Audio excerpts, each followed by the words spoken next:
Hai, saya Olivia Fadlillah Azhara. Mari kita review buku.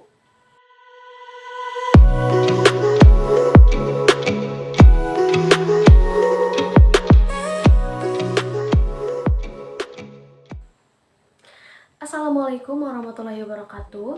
Bagaimana kabarnya hari ini? Semoga semuanya dalam keadaan sehat ya. Dan jangan lupa tetap patuhi protokol kesehatan.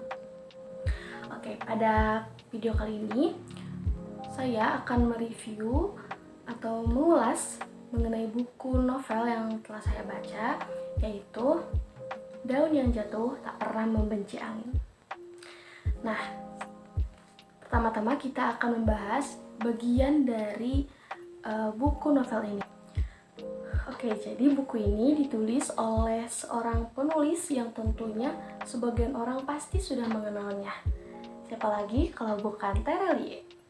Ya, Terelie merupakan seorang penulis dengan berbagai banyak karya-karya yang telah ditulisnya seperti Rindu, Hujan, kemudian Hafalan Sholat Nisa, dan ini Daun yang Jatuh Tak Pernah Membenci Angin. Tulisan beliau ini memang dikenal sangat menginspirasi dan memberikan makna dan pengajaran dalam kehidupan. Cerita novel ini ditulis pada tahun 2010, kemudian dicetak ulang. Nah, dan ini merupakan cetakan ke-35 tahun 2018. Buku ini memiliki 264 halaman dengan ketebalan 20 cm. Dengan penerbitnya yaitu PT Gramedia Pustaka Utama. Nah, ketika saya melihat buku ini dan mencoba untuk memahami di bagian sinopsis ya, di bagian belakang itu terdapat sebuah kalimat, "Dia sungguh bagai malaikat bagi keluarga kami, memberikan kasih sayang, perhatian, dan teladan tanpa mengharap budi sekalipun. Dan lihatlah, aku membalas itu semua dengan membiarkan mekar perasaan ini." Wah, ini yang membuat saya menjadi bertanya-tanya, apakah ini tentang sebuah percintaan, kekeluargaan, atau adik kakak? Mari kita ulas bagian isi. Memang pada cerita ini keseluruhannya itu mengisahkan adanya kekeluargaan, kemudian tumbuh rasa sayang yang lebih, namun dirasa berat gitu karena terpaut usia yang cukup jauh dan juga karena adanya keterbatasan dalam hubungan kekeluargaan gitu. Maka alur dalam cerita ini dibumbui dengan percintaan, kekecewaan, dan emosi ketika membaca buku ini. Nah, di bagian awal menceritakan perkenalan. Nah, bagaimana seorang gadis, sebut saja tokoh utamanya itu Tania dan Dede, seorang adiknya, yang hidup serba kekurangan dan akhirnya dia harus membantu seorang ibunya untuk bekerja mengamen di jalanan. Nah, ketika Tania dan Dede itu sedang mengamen, tiba-tiba kakinya Tania itu terkena luka, terkena paku sehingga luka berdarah gitu ya. Kemudian muncullah sosok malaikat yang membantu Tania untuk mengobati luka tersebut. Dan keesokan harinya pria tersebut datang kembali mendatangi Tania dan Dede untuk memberikan sepatu baru untuk mereka. Dan sejak saat itu mereka semakin dekat dan kemudian memanggil pria tersebut dengan sebutan Om Danar. Sejak mereka mengenal Om Danar tersebut, kehidupan keluarga mereka menjadi berubah. Danar menjanjikan masa depan yang cerah bagi keluarganya. Tania dan Dede yang tadinya tidak bersekolah, kemudian mereka bisa bersekolah kembali, dan ibunya akhirnya mendapatkan pekerjaan dengan mendirikan sebuah usaha kue. Semua usaha tersebut itu merupakan bantuan dari Om Danar. Pokoknya selama kurang lebih 2 tahun tersebut, keluarga mereka menjadi jauh lebih baik.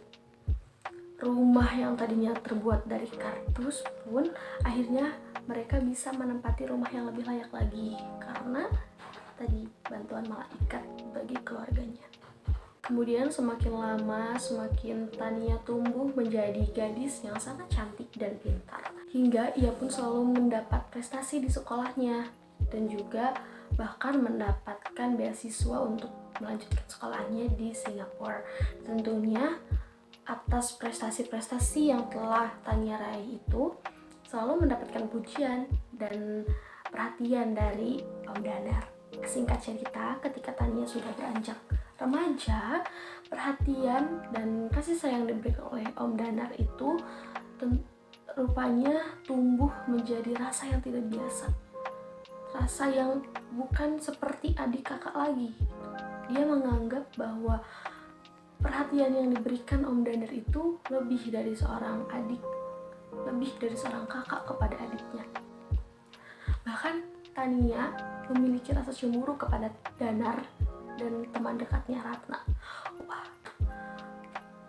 mulailah cerita dalam kehidupan mereka menjadi lebih kompleks lagi ketika Tania menyimpan perasaan kepada Danar. Bahkan ketika ulang tahun ke-17-nya Tania itu, Danar memberikan liontin kepada Tania, yang pada saat itu perasaan Tania sangat menggebu-gebu, itu sangat menjadi-jadi. Tapi takdir sudah ditentukan oleh Tuhan, dan kita pun sebagai manusia ya hanya bisa menerima layaknya daun yang jatuh tak pernah membenci angin. Namun ternyata Tania mendengar kabar bahwa Danar dan Ratna akan menikah. Seketika hatinya sangat kacau dan sesak. Sebelum pernikahannya, ia terus menangisi pria tersebut. Tidak seharusnya ia harus menumbuhkan perasaan tersebut. Namun, perasaan itu tidak bisa ia kendalikan. Ia amat mencintainya. Bahkan ketika pernikahan Danar dan Ratna tersebut berlangsung, Tania sama sekali tidak ingin menghadiri pernikahan tersebut dan malah memilih untuk tinggal di Singapura. Kemudian Danar dan Ratna akhirnya menjadi seorang suami istri. Bagaimana dengan akhir perasaan Tania? Ia harus merelakan malaikatnya itu dengan kekasih pilihannya. Setelah beberapa lama, ia mengetahui bahwa di antara mereka juga memiliki perasaan yang sama. Bahkan liontin yang sempat diberikannya pada waktu ulang tahun ke-17-nya Tania itu merupakan liontin yang sangat istimewa bagi keduanya. Pun dengan Danar. Ternyata Dede menceritakan bahwa dalam liontin tersebut terdapat potongan pohon linden yang jika disatukan akan menjadi sebuah pohon linden yang sempurna. Hal tersebut membuat Tania merasa menyesal, kemudian merasa kecewa. Kenapa tidak dinyatakan? Itulah yang membuat pembaca merasa emosi ketika membaca novel ini. Nah, sepertinya penulis Terelia ini hendak menyampaikan pesan bahwa perasaan cinta, simpati, kasih sayang itu sulit untuk didefinisikan. Kadang kita tidak bisa mengendalikan perasaan itu yang tiba-tiba sudah tumbuh gitu di dalam hati. Mungkin satu-satunya cara untuk menetralkan semua perasaan yang tumbuh itu dengan melogikakan perasaan itu supaya tidak semakin rumit ya. Pada akhir cerita ini Tania akhirnya bangkit dan melanjutkan kehidupannya tanpa memikirkan kembali malaikat keluarganya itu. Nah, itu dia tadi bagian dari ulasan cerita dalam novel Daun yang Jatuh Tak Pernah Membenci Angin. Kemudian informasi dalam buku ini, kelebihan dari buku ini yaitu memiliki alur maju mundur yang tersusun rapi dan juga mudah dipahami, dan ceritanya itu saling berkaitan antar babnya. Rangkaian ceritanya pun cukup menarik dan membuat pembaca itu merasa terheran-heran dan penuh dengan emosi saat membacanya. Novel ini juga memberikan pengajaran kepada kita bahwa kita harus bisa merelakan sesuatu yang bukan ditakdirkan untuk kita. Keikhlasan adalah hal yang harus kita tanamkan ketika membaca novel ini. Namun di samping itu terdapat juga kekurangan dalam novel ini, yaitu dalam penggunaan kata yang terlalu puitis, karena memang pada novel ini bergenre romantis sehingga kata-katanya pun lebih puitis gitu. Sehingga buku ini akan lebih cocok dibaca untuk remaja-remaja atau orang dewasa gitu. Namun makna yang disampaikan juga tetap sampai gitu kepada para pembacanya. Kutipan yang menurut saya dirasa sangat berarti dalam novel ini yaitu, daun yang jatuh tak pernah membenci angin. Dia membiarkan dirinya jatuh begitu saja, tak melawan, mengikhlaskan semuanya. Nah, bagaimana pendapatmu tentang buku ini? Apakah menarik untuk dibaca? Semoga apa yang telah saya sampaikan mengenai ulasan dan review dari buku ini dapat menjadikan motivasi untuk teman-teman membaca isi dari cerita novel ini, dan juga memberikan motivasi untuk teman-teman lebih banyak membaca lagi buku-buku atau novel-novel lainnya. Nah, sekian ulasan dan review dari saya. Terima kasih. Wassalamualaikum warahmatullahi wabarakatuh. Dadah.